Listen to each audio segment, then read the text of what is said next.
What do you think was better, RJ or the defense behind him? Well, I mean, my first thought is, to be honest with you, my first thought is the Stromberg family. Their pitcher, that's a family with 4 children, I believe, and the one who pitched tonight's pitching for the Trojans. His brother was in the stands with Mr. Kilkenny tonight, and he has cancer. He's suffering from cancer, and 2 of it, by that pitcher being one of 4 brothers, and 2 of them have cancer. It was a special day for. I've gotten to know that young man through Mr. Kilkenny and Jake. I love you, and I'm pulling for you. You're going to beat this thing, and the Stromsburg family. I mean, just for them to be here, Mr. Kilkenny, to bring that family in, to be able to watch Tyler pitch today. I thought he pitched an incredible game, and really a special day. To see that family in and stuff like that. I feel like, RJ obviously was the story of the day. I thought RJ was tremendous. Logan came in. RJ was going to finish the game, and then when he went 4-pitch walk, it was a pretty clear indicator, a fresh arm was needed. But still, he might have been able to finish the game. I know some of the fans would have loved to have seen him do it. We would have too. But nevertheless, Logan came in and he slammed the door, and it was fantastic. You guys have made great defense in the outfield look almost routine, but to get 2 plays in the same inning like you did in the 5th, what does that do for a team, for a pitcher, everything?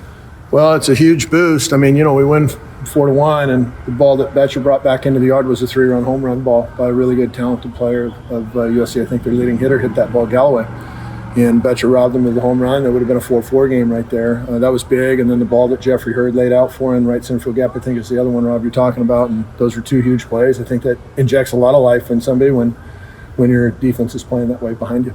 As a coach, are you talking to Gordon a lot in between innings, or are you just letting him kind of do his thing in between? I don't say anything to RJ other than good job. No, that's strictly Coach Hawksworth. He takes care of all the pitching here. A couple weeks ago, you said you wanted to see better performances on Friday night. This is 3 straight weekends now where RJ has gone out there and thrown at least 1 earned run or less. Just what have you seen from him in the last couple of weeks, and how has he improved? Well, he's pitching like a Friday night guy, as good as there is in the conference right now, and that was one of his goals, and he's doing that at this point in time. I was really proud of RJ. I mean, he kept his pitch count down. He was really getting ahead with several pitches for strikes, and was in command the whole time.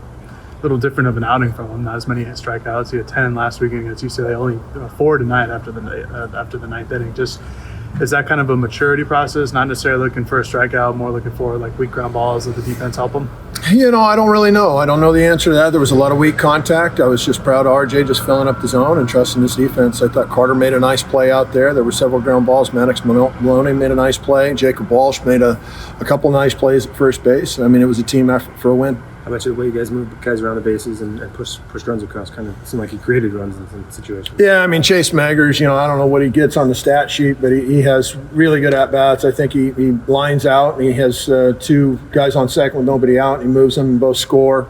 Really important plays, and that kid does that unselfishly. He doesn't get big and pop up right there. He just moves a runner and lets his teammate drive him in. I just thought it was an unselfish offensive day, and there was a chance for us to expand the lead there at the end, which is great. I was proud of Ryan Cooney coming in, taking the hit by pitch at the end to be able to take the lead to 3. That was a big at bat. How much confidence do you have in a guy like Ryan when he comes in a big scenario like that, having not having an at bat in a couple weeks? Ryan's a stud. So is Maddox Maloney. For the fans that don't know it, we got some young players here that are, really, really special players, and they're from Oregon too.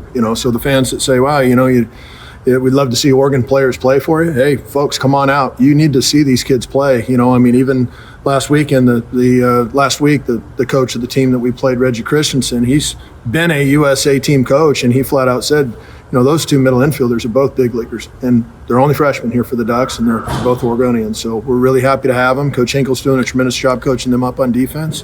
And, it's fun watching those kids play. You had a pretty good Oregonian out there in center, too. Talk about the catch he made to take that 3-run home run away. Does it every day. It was actually, he just said that was an easy one, is what he said. He just does it every day, and he does it in practice every day. He doesn't take reps off. He's playing 2 sports. He's an inside linebacker on the football team. He's a South Eugene Axeman, and he's an absolute stud of a human being. I love the kid. for all you Frenchies out there, he's a Frenchie as well. The French immersion school back when he was a lot younger. He's just a wonderful human being. Really happy for that kid, and everything he's getting, he's earned. That herd catch in right center, there were maybe some question marks about his defensibility coming into the year. Just where have you felt like he's improved the most out there in right? He's all those kids, all the outfielders have really improved defensively. Jeffrey's just been battling some things that have kept him limited for a little while, and he's not been 100% healthy, and still he's laying it out there on the line like that to make those plays. It's pretty cool. And from Logan, you kind of touched on it earlier, but how much confidence do you have to bring that guy in that situation with time runs at the plate? Could have brought in him, could have brought in probably a couple other guys as well into that spot, whether it was Brock Moore or whether it was Ryan Featherston, or we got a pretty good left-hander out there named Brad Mullen as well, and any of those guys could have done it. My first choice would have been for RJ to finish the game, but at the same point in time, we gave him a chance to finish the game, and his obligation there is to finish the game before the tying run comes to the plate, and I think he knows that. He's a mature kid, and so he's going to have something in front of him saying, okay, I'm going to get that next outing. So that's really good. You bring Anson back in the lineup at DH. He responds to 2 hits, and then he got thrown out at second in the 6th or 7th inning. But what did you see from him and him bringing him back into the lineup? Again, he's been battling some things. Our club hasn't been super healthy here recently, and they're still winning games, which is fantastic. And Anson, when he slams one off the wall, their outfielder made a tremendous play to cut him down at second base with 2 outs. That's the time you go for it. And, it was hit so hard off the wall, it bounced right back to that guy, and he made a very, very good play to get him at second. I'd want Anson to go for that every day of the week.